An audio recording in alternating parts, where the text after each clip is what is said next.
اہمیت رکھتی ہے، یاد رکھیں۔ اسی طرح بعض ایسی چیزیں جن سے نبی اکرم صلی اللہ علیہ وسلم نے خود علاج کیا ہو، وہ آپ کے سامنے کچھ رکھتا ہوں واقعات اور کچھ چیزیں جن سے خود نبی اکرم صلی اللہ علیہ وسلم نے علاج کیا ہو۔ لیکن ایک بات اس سے پہلے میں بتا دوں کہ جو باتیں حدیث میں آتی ہے کہ آپ صلی اللہ علیہ وسلم نے ان سے علاج کیا ہے، آج بہت سی مرتبہ یہ ہوتا ہے کہ ہم کہتے ہیں ان سے تو جیسا طب نبوی کتابیں ہوتی ہیں، آپ پڑھتے ہیں اور علاج کرنے کی کوشش کرتے ہیں، فائدہ محسوس نہیں ہوتا ہے۔ وہ اس لیے کہ طب کا معاملہ ایسا ہے کہ اس پہ تجربات اور تجزیات کی ضرورت ہے۔ نبی اکرم صلی اللہ علیہ وسلم نے بہت سی باتیں فرمائیں، یہ مسلمانوں کی کم علمی رہی، بیوقوفی رہی، بد نصیبی رہی کہ طب نبوی ہم نے اپنے ہاتھ سے ضائع کر دی، کبھی اس پہ ریسرچ ہی نہیں کیا۔ کوئی بھی میڈیسن ریسرچ کے بغیر نہیں ہوتی ہے۔ رسول اللہ اگر یہ فرماتے ہیں کہ فلاں چیز میں یہ شفا ہے تو اس کا معنی یہ کہ اب ریسرچ کرنا پڑے گا نا، اس میں سے نکالنا پڑے گا کیسی شفا ہے، کس چیز کے ساتھ دنیا کی مل کے شفا دیں گی، کون سی اور چیزوں سے مل جانے سے فلاں فائدہ ہوگا۔ ریسرچ ورک کبھی نہیں ہوا، اور افسوس مسلمانوں نے یونانی طب کو اپنا طب سمجھا اور یونانی طب کو مکمل طور سے لے لیا، اور طب نبی اس کے چکر میں پوری ختم ہو گئی کہ آج بہت ساری باتیں جو طب نبی میں الفاظ آتے ہیں وہ دوائیں کس کو بولتے ہیں ہم کو معلوم نہیں۔ وہ تو تبھی معلوم ہو سکتا تھا جب اس زمانے کے بعد سے لے کر مسلمان اس کو استعمال کرتے رہتے، اس پہ تجربات کرتے۔ افسوس کہ اتنا زبردست ذریعہ طب کا ہم نے کھو دیا۔ لیکن پھر بھی کچھ باتیں جو آتی رکھنے کی کوشش کرتا ہوں، وہ جس سے رسول اللہ صلی اللہ علیہ وسلم نے شفا کے لیے استعمال کی دواؤں کے طور پر۔ سب سے پہلے جو حدیث میں آتا ہے وہ یہ کہ آپ شہد سے علاج کیا کرتے تھے۔ ایک مرتبہ ایک شخص آیا اور کہا اللہ کے رسول صلی اللہ علیہ وسلم، میرے بھائی کو پیٹ خراب ہو چکا ہے، اسے دست ہو رہے ہیں، آپ صلی اللہ علیہ وسلم نے کہا اسے شہد کھلاؤ۔ وہ گیا شہد کھلا کر آیا، کہا اللہ کے رسول اور بڑھ چکے ہیں، کہا اور کھلا، پھر اس نے کھلا کر آیا، کہا اللہ کے رسول صلی اللہ علیہ وسلم اور بڑھ چکے ہیں،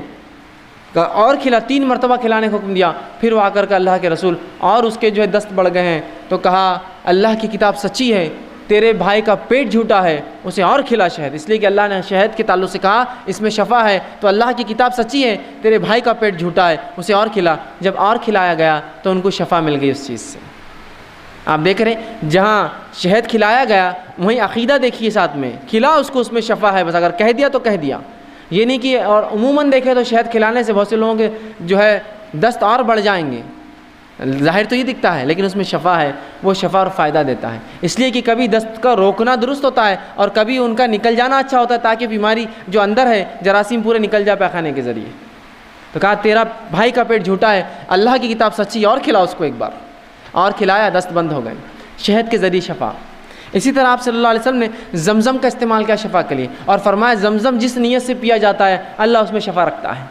تو یہ علاج بھی ہم کر سکتے ہیں کہ جب حج کو جانا ہو، عمرے کو جانا ہو، جو لوگ جاتے ہیں آپ ان کو کہیے کہ بھائی زمزم ہمارے لیے لائیے، یا خود گئے تو خوب پیجیے اس نیت سے کہ اللہ فلاں مرض کے لیے شفا، فلاں مرض کے لیے شفا، فلاں، اس لیے کہ زمزم جس نیت سے پیا تھا فرماتے ہیں اللہ نے اس میں شفا رکھی ہے اس پانی کے اندر، تو زمزم کا استعمال کیجیے دوا کے لیے۔ اسی طرح گائے کا دودھ یہ بھی بڑا مفید ہے، یاد رکھیے آپ صلی اللہ علیہ وسلم فرماتے ہیں کہ گائے کا دودھ پیا کرو اس میں شفا ہے، اور اس کے پنیر کو کھایا کرو اس میں بھی شفا ہے، اس لیے کہ گائے مختلف قسم کے جھاڑ کھاتی ہے جس کی وجہ سے اس کے دودھ میں شفا ہوتی ہے، لیکن اس کے گوشت میں بیماری ہے۔ کیا فرما رہے ہیں آپ صلی اللہ علیہ وسلم؟ گائے سے علاج کیا کرو، اس کے دودھ میں شفا ہے اور اس کے پنیر میں شفا ہے، لیکن فرمایا اس کے گوشت میں بیماری ہے۔ لیکن ہمارے پاس تو گائے کے گوشت کا معاملہ کیا ہوتا ہے آپ سب جانتے ہیں، اس کے بغیر کوئی دعوت مکمل نہیں ہوتی، اور اس حد تک اس کو کھایا جاتا ہے کسی کو انتہا نہیں۔ آپ کھا سکتے ہیں، حلال ہے، یہ حرام نہیں ہے، لیکن اگر بکثرت اس کو کھائیں گے تو اس میں بیماری ہے، یاد رکھیں کہ رسول اللہ نے واضح اور ایک نہیں ایسی 5 سے 6 روایتیں اس میں کہا اس میں بیماری ہے، اس کے گوشت میں بیماری ہے۔ تو آپ نے فرمایا اس کے دودھ میں شفا ہے، اس کے پنیر میں شفا ہے، اس لیے کہ گائے چرتی ہے اور بہت سارے مختلف جھاڑ کھاتی ہے جو بیماری کا علاج ہوتے ہیں، تو اس کو پینا چاہیے، اس کے دودھ کو، اس کے پنیر کو، اور کہا اس کے گوشت کے تعلق سے احتیاط کرنا، اس میں بیماری ہے۔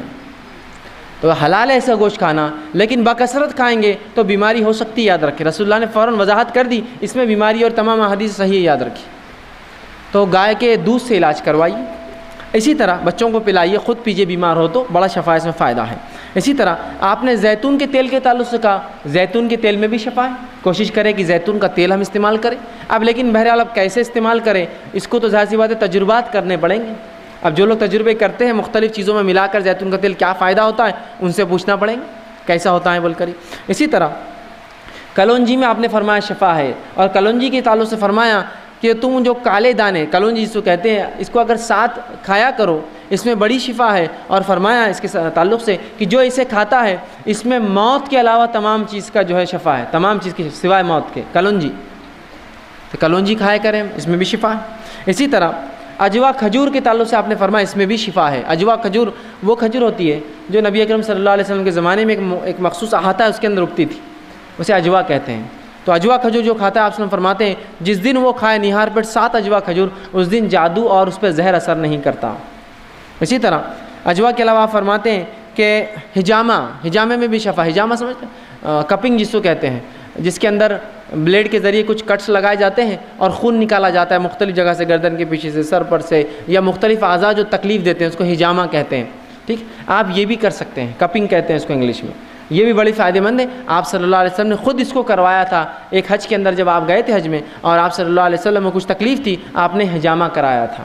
تو آپ یہ بھی کروا سکتے ہیں، اس کے اندر بھی شفا انسانوں کے لیے تکلیف دہ جگہوں پر اور مختلف جو اعضاء پر یہ کیا جاتا ہے، تو ہجامہ آپ کرا سکتے ہیں، اس میں شفا ہے۔ اسی طرح آپ صلی اللہ علیہ وسلم نے کہا سرمے کے تعلق سے سرما لگایا کرو، اس سے آنکھیں جو ہے صاف رہتی ہیں، تو سرما بھی ایک قسم کا جو ہے آنکھوں کی حفاظت کے لیے آپ بالکل لگا سکتے ہیں، اس میں کوئی حرج نہیں، اور یہ بھی سنت نبوی ہے کہ آپ صلی اللہ علیہ وسلم سرما لگاتے تھے۔ ٹھیک ہے، اسی طرح ٹھنڈے پانی سے بخار کا علاج آپ صلی اللہ علیہ وسلم کرتے تھے۔ آپ فرماتے تھے کہ بخار شیطان کی طرف سے ہے، شیطان آنکھ سے بنا ہے، لہٰذا ٹھنڈے پانی سے بخار کا علاج کرو، اور ٹھنڈے پانی سے جو آپ جسم کو دھوتے، یا ٹھنڈے پانی سے آج بھی دیکھیے بخار اگر بڑھ جائے ڈاکٹر کہتا ہے پٹیاں رکھیے سر پر ٹھنڈے پانی کی، تو ٹھنڈے پانی سے آپ بخار کا علاج کرتے ہیں۔ اسی طرح جن چیزوں سے آپ صلی اللہ علیہ وسلم نے علاج کیا ان میں سے ایک ہے نمک کا آپ نے استعمال کیا بچھو کے کاٹنے پر۔ آپ صلی اللہ علیہ وسلم کو ایک مرتبہ بچھو نے ڈنک مارا، آپ نے اس زخم پہ ایک نمک لگایا اور اس پہ پانی بہایا، بلکہ اس میں آتا گرم پانی میں پیر ڈالا اور سورہ فاتحہ پڑھ کر دم کرتے رہے جب تک کہ زہر کا اثر ختم نہ ہوا۔ تو نمک کا استعمال زہر کو اتارنے کے لیے۔ اسی طرح آپ صلی اللہ علیہ وسلم جن کو پیٹ کے کچھ امراض ہوتے، مرض ہوتے، ان کو حکم دیتے کہ عربی بھیڑ جس کو دمبا کہتے ہیں، جس کی دم بڑی چوڑی ہوتی ہے، بہت موٹی دم ہوتی ہے، ہمارے بکرے اور مینڈوں کی ایسا نہیں، بہت چوڑی دم ہوتی ہے، آپ صلی اللہ علیہ وسلم فرماتے اس کی دم کی چربی نکال کر لاؤ، اس کو پگھلاؤ اور 3 دن میں جو ہے 3 حصے کر کے 3 دن میں وہ چربی پیو، جس سے پیٹ کی بیماریاں ضائع ہوتی ہیں۔ دمبا جسے کہتے ہیں، عرب علاقوں میں بہت پایا جاتا ہے، تو آپ صلی اللہ علیہ وسلم اس کی چربی سے علاج کا حکم دیا۔ اسی طرح راکھ سے بھی آپ صلی اللہ علیہ وسلم علاج کروایا۔ آپ صلی اللہ علیہ وسلم جنگ احد کے اندر جب آپ کو کچھ زخم ہوئے تو فاطمہ رضی اللہ عنہا نے کھجور کے پتوں کو جلایا، اور اس کے جلنے کے بعد جو راکھ تھی اس راکھ کو جو زخم پہ لگا کر اس پہ پٹی لگائی، تو یہ بھی جو ہے اس سے بھی آپ صلی اللہ علیہ وسلم نے شفا طلب کی۔ تو یہ وہ تمام کچھ چیزیں تھیں جو احادیث میں ملتی ہے، میں نے کچھ مختصر جو میرے سامنے واضح تھی میں نے آپ کے سامنے رکھنے کی بہرحال کوشش کری۔ ان چیزوں کے ذریعے آپ نے طلب کی، اس کا مطلب یہ ہوا کہ یہ چیزوں کے ذریعے اور بھی جو حلال چیزیں ہیں ہم سب ان کو استعمال کر سکتے ہیں علاج کے طور پہ۔ جہاں دعائیں بھی پڑھی آپ نے، قرآنی آیتیں بھی پڑھی، صورتیں بھی پڑھی، وہیں جو ہے دنیاوی علاج بھی کیا، شہد بھی کھایا اور زمزم بھی پیا، اور ساتھ میں جو ہے کھجور بھی کھائے، اور سرما بھی آپ لگاتے تھے، ہجامہ بھی آپ نے کروایا، اور باقی بہت سی چیزوں میں حکم دیا کہ فلاں کرو فلاں کرو اور فلاں کرو۔ تو پتہ چلا جائز اشیاءوں سے میں اور آپ علاج کر سکتے ہیں، پھر چاہے وہ کیمیکل کے فارم میں ہو آج کل یا کوئی اور فارم میں، بس جائز ہونا یہ شرط ہے۔ اسی طرح اب اگر ہم بیمار ہو جائیں